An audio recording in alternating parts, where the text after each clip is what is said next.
చాలా బాధాకరమైన విషయం. ముందుగా మన కమిటీ పెద్దలకి నేను తెలియజేసేది ఏంటంటే, ఇది అంటే ఆచరణలోకి తీసుకోవాలని కాదు, నా ఆలోచన. అన్ని పార్టీలలో ఉండే బీసీ నాయకులకి ముందు మనము అర్జీలు ఇవ్వాలి.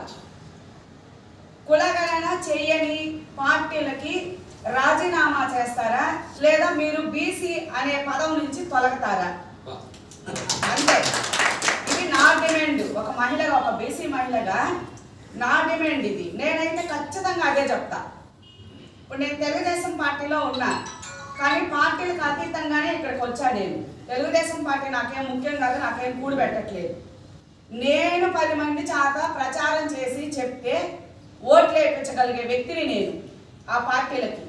అట్లాంటప్పుడు ఇంత కీలకంగా ప్రతి పార్టీకి మన బీసీలు పనిచేస్తున్నప్పుడు ఈ పార్టీలలో ఉండే బీసీలకి మనం ఎందుకు ఇంపార్టెంట్గా ఒక అర్జీని ఇవ్వకూడదు? ఇది ఖచ్చితంగా మీడియా ద్వారా పబ్లిసిటీ అవ్వాలి, మనం సోషల్ మీడియా ద్వారా పబ్లిసిటీ చేయాలి. ఎందుకంటే బీసీలుగా మనం కులగణన అడుగుతున్నాం. మరి ఈరోజు మనకి